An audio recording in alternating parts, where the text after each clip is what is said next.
All right, legends, going to be a solo buy, hold, risk it, sell today. Maddie's going to jump on and we'll have a chat around strategy and some of his thoughts and what we're doing coming into Origin and what we're doing around Hynes and Cleary and, those types of situations here and, cover and all that type of stuff. We'll get into that discussion.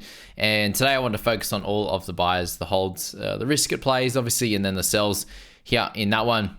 And just going to go down the line to kick things off on the Who's hot list in the big percentages and obviously those that people are looking to trade into their teams this week. And the first one on the list and the highest ownership bring in is that of Reece Walsh. He was already fairly highly owned. A few people did sell when he got his facial fracture, but he's back into scoring well. Obviously last week with the 73.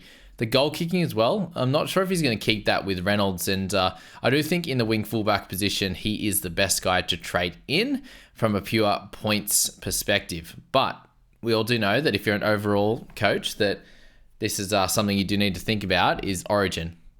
And the good thing with him is he will miss minimum 3, not 4 or 5, given they have buys in 13 and 16.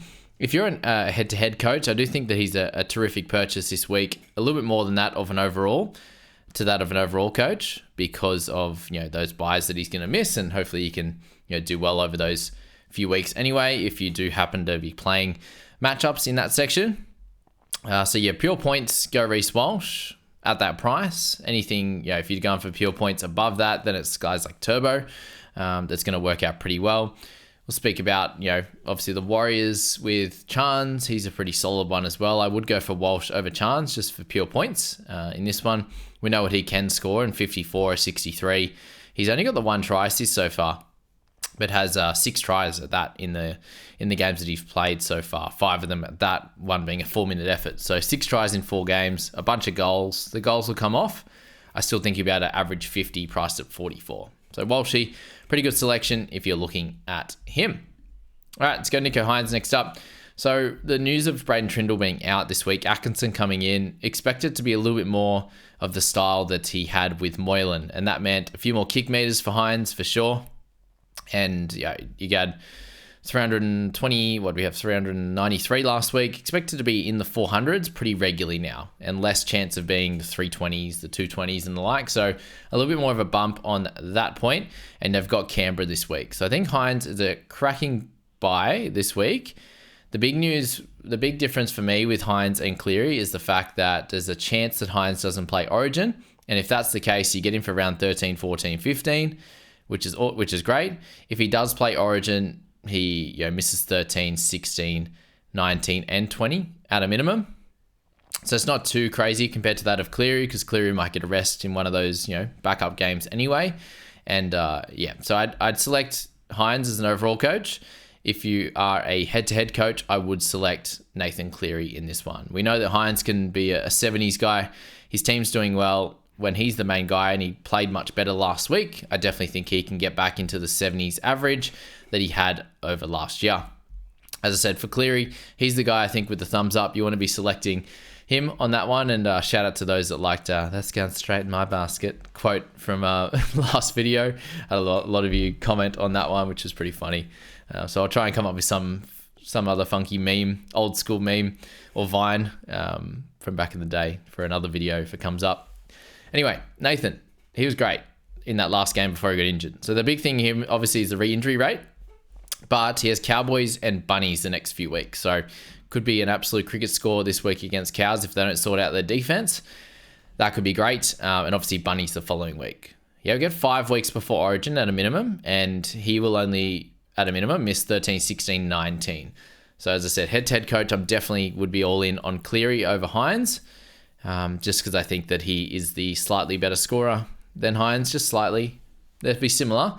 But yeah, that's probably the only really thing. I just think he's a slightly better scorer, a little bit more consistent overall than that of Hynes. And usually once he gets through that first couple of quieter games for him at the start of a season, he goes pretty bonkers for the rest of the year, 60s, 70s, 80s, all the way up to 100 there for Nathan. So that's probably the only difference between those two. And we'll leave it at that.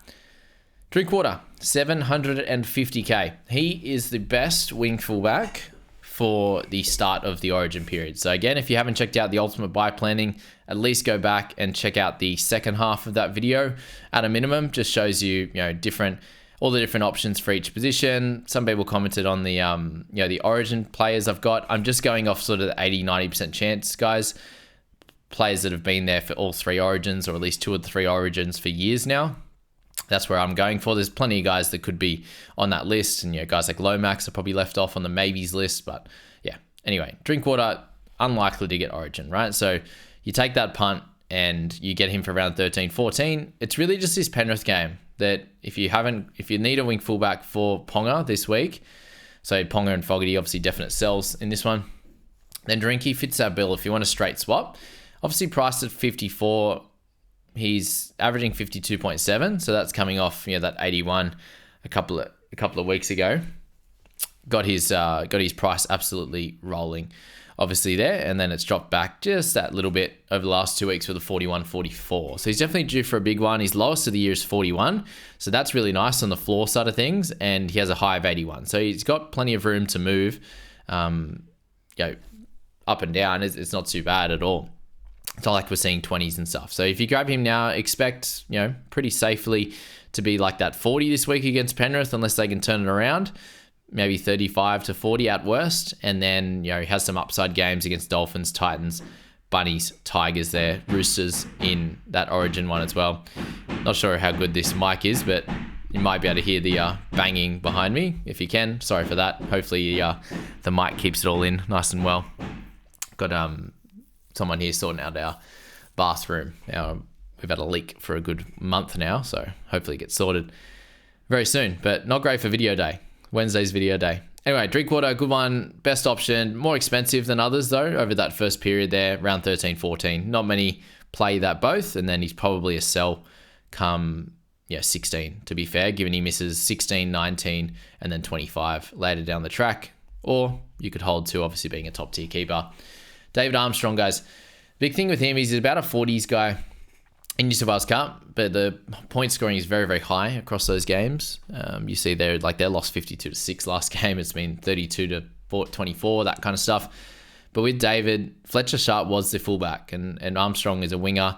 Turned fullback when Fletcher Sharp went down injured, and Barry Toohey said that Fletcher would be the fullback. So if he happens to go, okay against Dolphins, goes pretty poor against the Warriors, then there's every chance that Fletcher Sharp comes in and has a crack against the Tigers. So it could be a couple-week play that I don't expect him to score well enough with this Knights team struggling. But we know he's a good runner of the footy, and that's the big news from him. He could come out and get good base.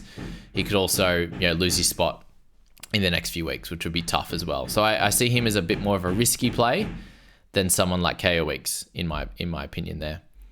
Nick Meaney I want to talk about as well. So 561k, he's not brought in by the masses, but I chucked him in there as someone that I think will do fairly well and be very consistent for your side. So he's priced at like a 39.5 with that 39 average. So he's bang on where he was.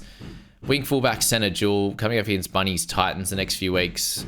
Once you get through that round 13 bye as well, you get him from 14, 16, 17, which is super important. He's got one low score where he got terrorized by the Dogs. He only has 1 try. He has 0 try assists, and the Storm haven't really got out of first gear. So potentially games with more goals to come. And I think that there'll be tries and try assists to come. He'll regress back to the mean a little bit, then regress back to the Nick Meaney a little bit, and he'll be a good selection that you can rely on as cover for your wing fullback center. We know how important that dual position is over the bye period. He's a great guy at 560. If you think that Garrick's going to struggle a little bit and he's a little bit too up and down for you, then Meaney, a little bit more expensive, is the guy for that. The other dual position guy is Zach Lomax, who we'll speak about in a sec, but I just wanted to touch on Meaney there for sure. Garrick, I just see him a little bit more up and down. Obviously, you can see there at 23 in his last game, coming off a head knock the week before. He was fairly consistent in the first few with a try assist, 3 line breaks, 2 tries. So he was relying a little bit more on those tries and assists in that one to score well. But outside of that one game, his next guy score is 45. So very similar to that of Meaney. But can you expect him to bounce back? this week?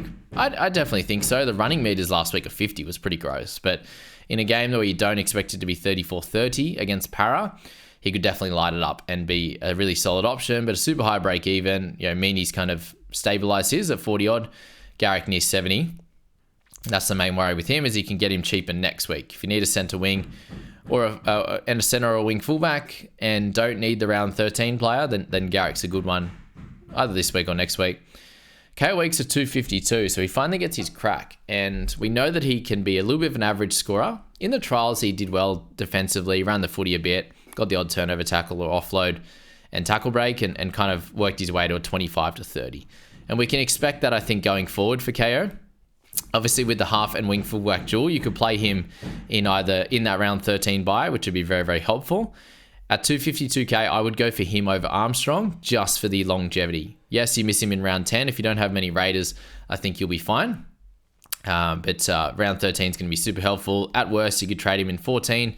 But at best, you could hold him all the way through to 16, 17.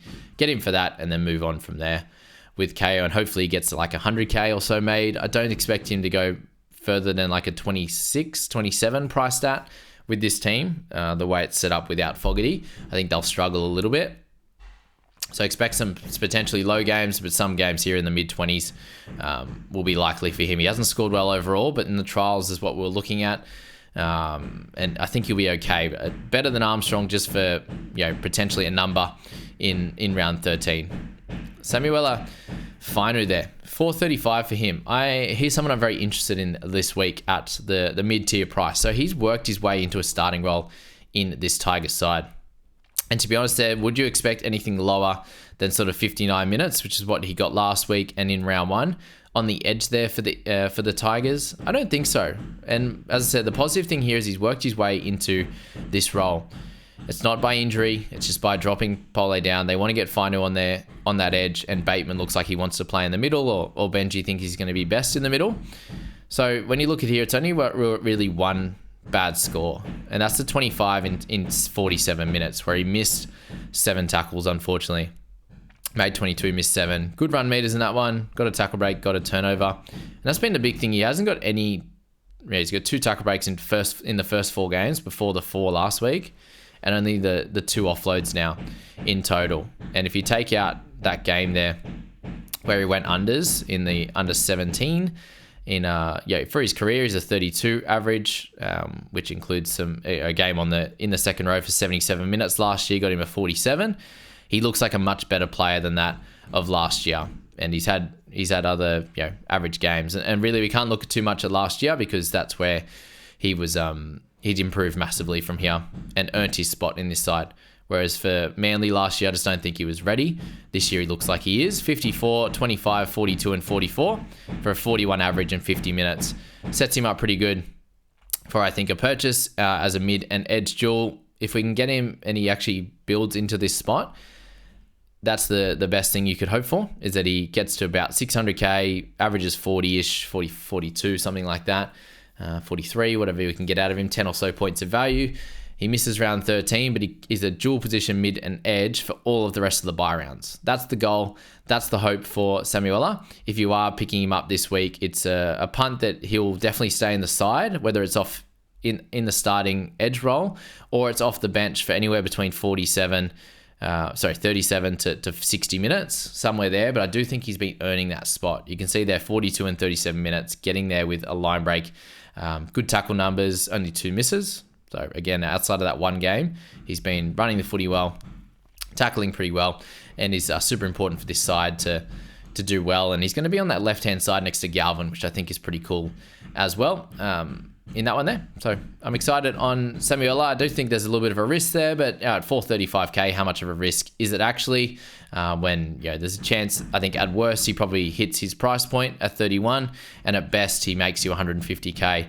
Is dual position and covers a lot of the buy rounds. So let's see if that convinces you or not. I'm not sure if I'm going to do it this week, but if I do, it leaves me with a good amount of cash in the bank. Jerome Hughes is 767. He is one of the best halves to pick at the moment for non-Origin guys. So Hynes, if he doesn't make Origin, he's the best by far. It's Hughes, so Dylan Brown next that plays round 13, and Plath basically. And then you're looking at, Strange as a round 13 guy, Weeks. But Jerome Hughes, if you're not looking at needing a round 13 player and you want to hold someone that has one bye out of the way, Mrs. 13-19, I think is a good sort of head-to-head option as well. He's priced at 55 already, but he's playing awesome footy now. He's had 2 40s, and then his lowest score outside of that is 68 with a 69 and a 76. He's someone that can do really, really well. If you want him over the other guys, you don't have enough cash or whatever it is, Jerome's a good one, and he's a couple % brought in, I think, this week. 2.6, so a few people are interested in him for sure. Maxi Plath, 569, my cracking trade in last week. Take out those 2 tries and a couple of tackle breaks in there, right? And you're sitting at, well, you didn't get a line break in there, so you're sitting at a 52 in 71 minutes. But again, tackle numbers are going to be a lot lower when your team gets put 40 on or whatever it was. So we've seen him have good tackle numbers. He's only missed one tackle this year out of 4 games, and the lowest he's made is 31. So he's a good tackle bot. He's running the footy well. Super important for this side. And look, he got 71 minutes last week, and there's no reason why he can't be a 60-minute guy. Like he would have been pretty close, I think 55 or 60 minutes in the sin bin game. Yeah, they just took him off a couple of minutes after he came back on because that was the normal rotation they were going to roll with. It looks like 43 off the bench, but since he's in the lock role, I think he's a 55 to 60 minute guy. If you think that's enough, sweet. Like for the cover of the half and the mid, plays 13, 16, 19, that's good. Misses 14, 18, priced at 41. I still expect 45 to 50 out of him, which is what I did coming into this week. So if you're happy with that, that's cool. He's already up from 0.3% owned to 2.3. After people have been trading him in this week at 2.06. I think it'll go up a little bit more, maybe after I talk about him for sure. But he's a solid one to look at. Definitely. Shawnee Bloor at 607. If you're looking for an edge, it's him, it's Bateman, and Papali'i in my opinion. But Bloor and Bateman are the ways this week. Obviously, you're looking a bit more consistency out of Sean, I believe, than you are out of Bateman. Since that first game, he wasn't super fit. Coming into round 5, he played 64 minutes for 45. He got a 70 and then a 56. So looking much better. All in base stats apart from 1 line break assist last week. Gets the odd offload, which is awesome. And still giving a penalty away, but not missing many tackles, which is exactly what you're looking for here with Shawnee. And has attacking upside with a line break assist, 2 line breaks and a try now, which is exactly what you can get out of Bloor. He's that type of player. So if you want an edge, 607k. He's awesome. I think he'll average 50 this year, so 7 points of value, in my opinion. And you get someone that only misses 13, 19, plays all the rest. Good scores coming up over the next few weeks, so he's a good one to purchase. Jai Gray in the halves. That's the worry here, really. You can't get him a wing fullback. You'd prefer that rather than playing him in the halves. Gee, that's getting loud now. Hopefully it isn't for you guys. With that one, with Gray, I think at half, you could do it.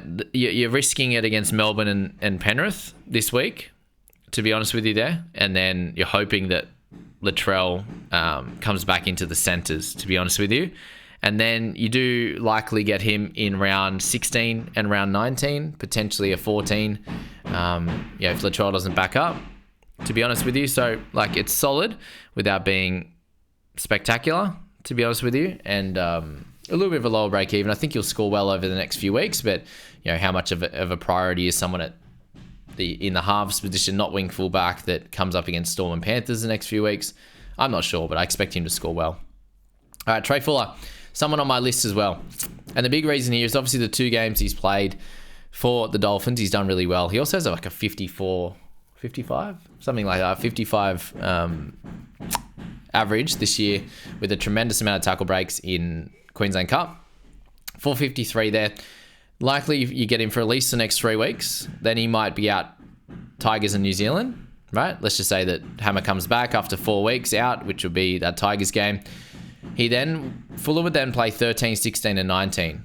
If he continues to do well, which I expect, Hammer's going to play Origin. He's either going to be injured or he's playing Origin. He has been an absolute superstar for Billy Slater, and that won't change. So Fuller will go back and play fullback in 13, 16, 19. That's the risk that I'm going to take with grabbing him with a slightly lower break even.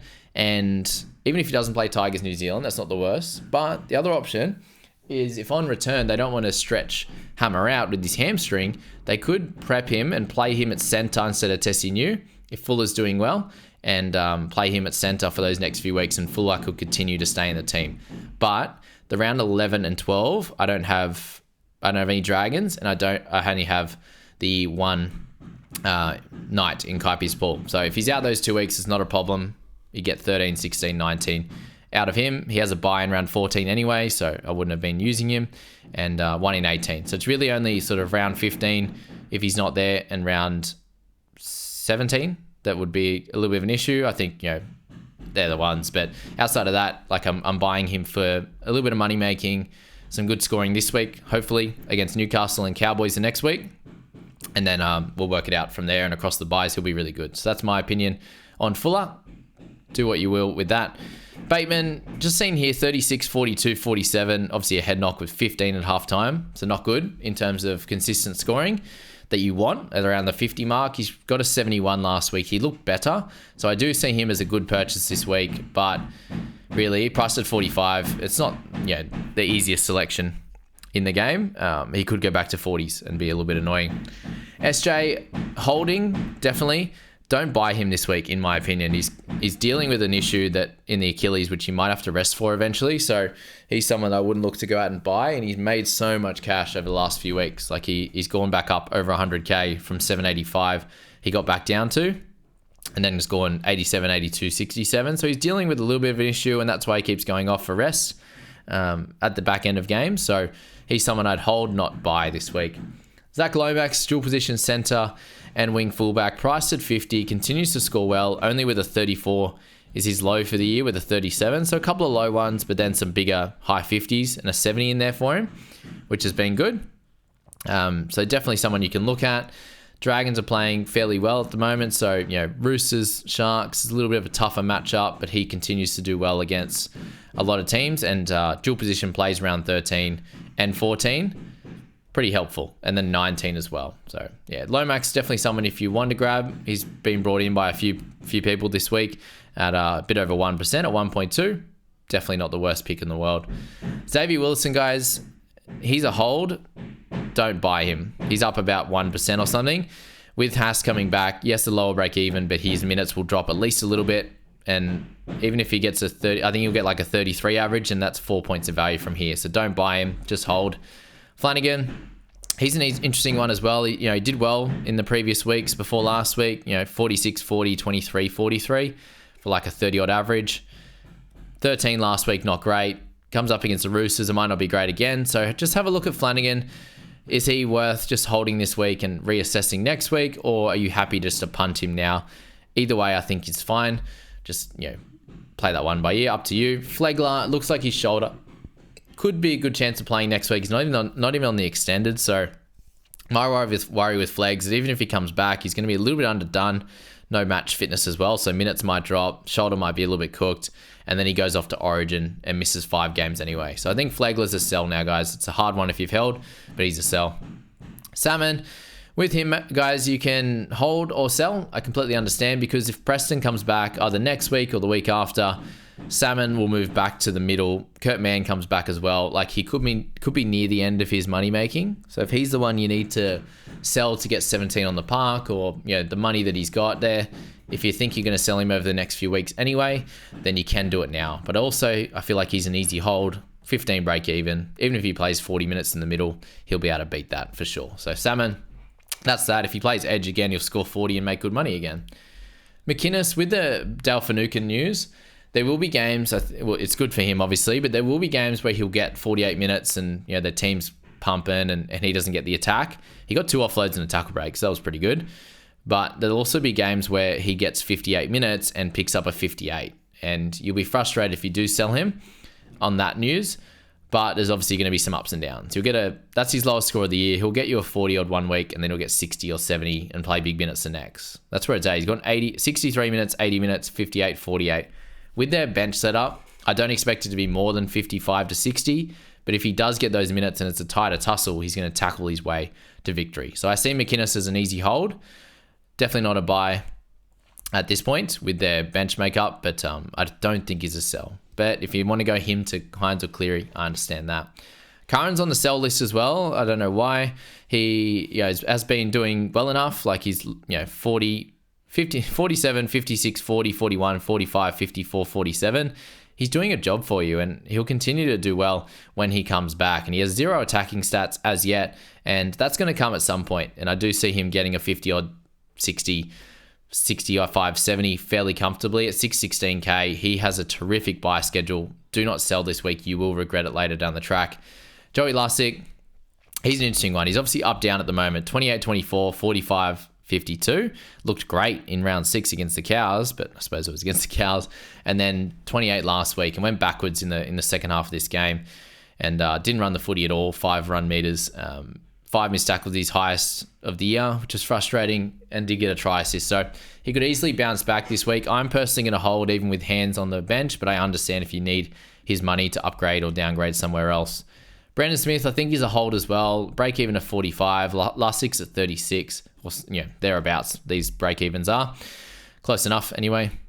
But I think Brandon's a hold as well. He's gone 34 is his lowest outside of last week. Yes, 55 minutes, but it was a bit of a shocker for him, and I think that he can bounce back. He scored 65 the week before. He's got a 49 in there, so if he can get near a try assist or a try again, then he could go back to a 40-odd, and he covers so well across the bye period in hooker and mid for your team as well. So up to you if you want to sell, but that's why I wouldn't be. Tom Chester, 405. He's a terrific dual position guy. The only issue is Penrith this week. So if you can buy him, get through that, hopefully with a 30-odd. Like he scored 35 when his team got hammered last week, 44 against the Eels when they got beat as well, and 34 against the Dragons when they won well. He didn't get to score any tries, but 1 try assist. So I think he'll be a 30 guy against Panthers this week. But then you've got a nice run of games against some slightly easier sides than Panthers, obviously, and then plays 13-14, which is really cool. So if you can get through that this week, awesome. I think he's an awkward buy next week at 420 odd. If he gets to that, if he gets a low score this week, would you want to buy him anyway next week? I expect he's a 30 odd guy and he'll be fine. Terrell May. All right. So people are looking to sell a guy with a 50 odd break even, nothing crazy at all. Let's talk through his scores, right? Does this guy sound like a sell to you? 62, 60, 65, 71. So 4 of his 7 scores this week, he's hit 60 and above, right? And the other 3 scores are 50, a 23, and then a 32 on the weekend. Do we think that 32 is that bad of a score? Like if he gets 30 minutes and 32 points again, it is not the end of the world. Like we've held for worse. But can you sell a guy that can get 71 in 50 to 51 minutes? I can't. There's zero way, zero chance in my book that I could sell someone at that when we have burnt so many trades this year. Like people that sold after he's 23, he came out and got a 71. Do you want to be that guy? I'm not sure. A PPM of 1.06 across his career is just incredible. Incredible. Hopgood. Some people are selling this week as well. I think it's a mistake. Yes, a higher break even. Yes, two lower scores in a row. But before that, he went 78, 46, 70, and 62. Like, priced at 58. He's only a little bit under what you bought him for at 62 at the start of the season. I think it's a mistake to sell Hopgood as well. You can sell him at Origin if you want, if he makes Origin, right? But if he doesn't make Origin, we're going to be buying him coming into round 13 and 14, right? I would be anyway at that. If he gets down to 800k, 790, I'll be buying him then, and that'll be amazing. Adam Fanua-Blake, Tohu Harris, either way, both good buys. I would slightly lean to Tohu just because he can just lock out that 80 minutes. But Adam, he's back to some of his best. He was their best on the weekend by far. 62 the last 2 weeks. Massive minutes. Him, Tohu, really, really good buys. And last one, guys, Abby Coruscant. I do see him as a hold. He's scored 47.7 average this year. Yes, the last bunch of weeks haven't been good. 38, 36, 44, 34. He was carrying a bit of a niggle. He's still getting 80 minutes, even with Simkin or Latufenu on the bench.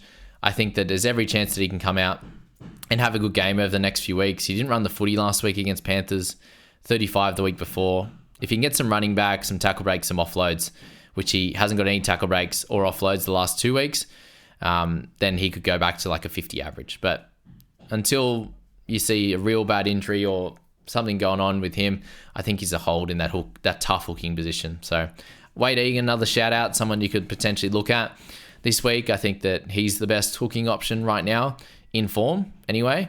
So that's where I'd look at with him. And that's probably it for this video, guys. I hope it all sounded good, and I wish you all the best of luck with making your trades this week. We will get into that strategy one a little bit later. I'll try and get this out to you quickly, given we have a game at 2 p.m. tomorrow. Thanks for listening. If you've got any other questions on certain players that you think I've missed, then fire away in the YouTube comments. I'll get into that video later today as well when I go through those comments. See you guys.